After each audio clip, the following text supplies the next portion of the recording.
Imagine कीजिए कि आप एक गेम के अंदर जागते हैं, लेकिन अब आप एक ऐसी दुनिया में एक गिल्ड के पावरफुल रूलर हैं जो अब एक गेम नहीं है।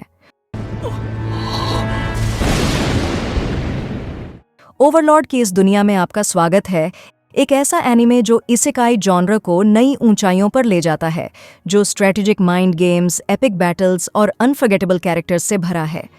आज हम इस डार्क फैंटेसी एनिमे की गहराई में जा रहे हैं, जिसमें हम इसकी यूनिक सेटिंग, कैरेक्टर्स और उन कॉम्प्लेक्सिटीज को देखेंगे जो ओवरलॉर्ड को इतना हिट बनाती हैं। ओवरलॉर्ड साल 2138 में सेट है, जहां बेहद पॉपुलर वर्चुअल रियलिटी गेम यग्द्रासिल बंद होने वाला है। हमारा प्रोटैगनिस्ट मोमोंगा सर्वर के डाउन होने तक लॉग इन रहने का फैसला करता है, लेकिन कुछ अनएक्सपेक्टेड होता है। जब गेम की घड़ी 0 पर पहुंचती है तो मोमोंगा खुद को पूरी तरह से गेम की दुनिया में पाता है। वह अब एक प्लेयर नहीं है, लेकिन ऑल पावरफुल ओवरलॉर्ड एन्स उलगाउन है, और एनपीसीज जिन्हें वह कभी कंट्रोल करता था अब अपनी खुद की पर्सनैलिटीज वाले लोग बन गए हैं। ओवरलॉर्ड की दुनिया रिच और डिटेल्ड है, जिसमें fantasy, strategy and dark intrigue के एलिमेंट्स का ब्लेंड है। एन्स का टारगेट इस नई दुनिया का पता लगाना, अपने इन्फ्लुएंस को एक्सपैंड करना और यह समझना है कि रियल वर्ल्ड में क्या हुआ।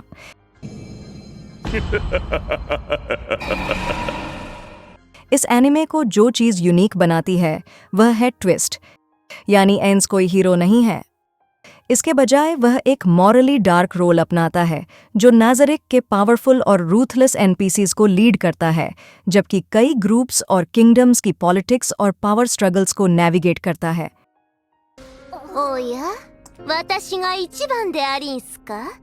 चलिए अब कैरेक्टर्स के बारे में बात करते हैं।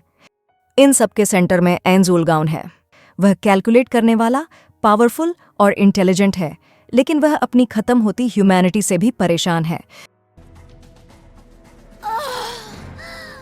उसके फॉलोअर्स अल्बेडो, डिवोटेड और ओवर एक्साइटेड सक्यूबस है, शैल्टियर, वैम्पायरिक गार्डियन और डीमियर्ज, जो एक मास्टर टैक्टिशियन है।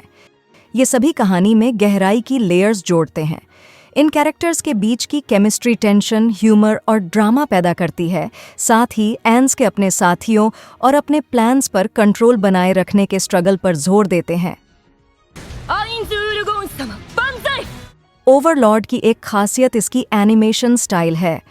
मैडहाउस ट्रेडिशनल एनिमेशन और सीजीआई के ब्लेंड से दुनिया में जान डाल देता है, खासकर लार्ज स्केल बैटल्स के दौरान। जबकि कुछ दर्शक बड़ी आर्मीज के लिए सीजीआई के इस्तेमाल पर अलग हो सकते हैं, इन एपिक क्लैशेस के विजुअल इम्पैक्ट को नकारना मुश्किल है। कैरेक्टर डिज़ाइंस बेहतरीन है, एन्स के स्केलेटल फ्रेम से लेकर गार्डियंस के असाधारण पहनावे तक। लेकिन ओवरलॉर्ड को अन्य इसेकाई एनिमे से अलग करने वाली बात है इसकी थीम्स की एक्सप्लोरेशन। एन्स की जर्नी सिर्फ दुनिया को जीतने के बारे में नहीं है, यह पावर, लॉयल्टी और लीडरशिप के साथ आने वाले मॉरल डिलेमास के बारे में है। क्या एन्स अब भी वही इंसान है जो वह पहले था, या वह धीरे धीरे विलन बनता जा रहा है? ये सवाल पूरी सीरीज में बने रहते हैं, जिससे ओवरलॉर्ड को वह गहराई मिलती है जो इस जॉनर के कई बाकी शोज में नहीं है। ओवरलॉर्ड के अब तक 4 सीजन्स आ चुके हैं, जिनमें से हर एक ने दुनिया को एक्सपैंड किया है और दांव बढ़ाए हैं। पहला सीजन स्टेज सेट करता है, जिसमें एन्स के पावर में आने को बताया गया है। दूसरे और तीसरे सीजन तक दुनिया की पॉलिटिकल कॉम्प्लेक्सिटी और ज़्यादा क्लियर हो जाती है, क्योंकि एन्स का सामना और भी ग्रुप्स, रूलर्स और हीरोज से होता है। चौथा सीजन एन्स के बढ़ते डोमिनेंस और उसकी क्वेस्ट के इर्द गिर्द फिलोसॉफिकल क्वेश्चंस को दर्शाता है। शो की सबसे बड़ी स्ट्रेंथ इसकी वर्ल्ड बिल्डिंग और कैरेक्टर डेवलपमेंट में मौजूद है। कॉम्प्लेक्स रिलेशनशिप्स और एन्स के इंटरनल स्ट्रगल्स ओवरलॉर्ड को अट्रैक्टिव बनाते हैं। हालांकि यह खामियों के बिना नहीं है। कुछ व्यूअर्स को पेसिंग स्लो लग सकती है, क्योंकि शो अक्सर नॉन स्टॉप एक्शन के बजाय पॉलिटिकल प्लॉट और स्ट्रैटेजी में समय लेता है। कंक्लूजन में ओवरलॉर्ड इसेकाई जॉनर पर एक यूनिक और रिफ्रेशिंग टेक है। यह डार्क फैंटेसी, पॉलिटिक्स और कैरेक्टर ड्रिवन स्टोरी टेलिंग के एलिमेंट्स को जोड़ता है, जो एक ऐसा एनिमे बनाता है जो स्ट्रैटेजी और एक्शन दोनों के फैंस को अट्रैक्ट करता है। अगर आप morally complex protagonist, rich world building और एपिक बैटल्स वाले एनिमे की तलाश कर रहे हैं, तो ओवरलॉर्ड निश्चित रूप से आपके समय के लायक है। ओवरलॉर्ड के बारे में आपका क्या कहना है? क्या आपकी नज़र में एन्स एक हीरो है या विलन?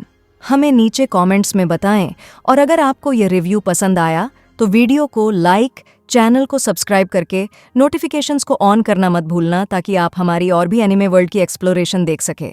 अगली बार मिलते हैं।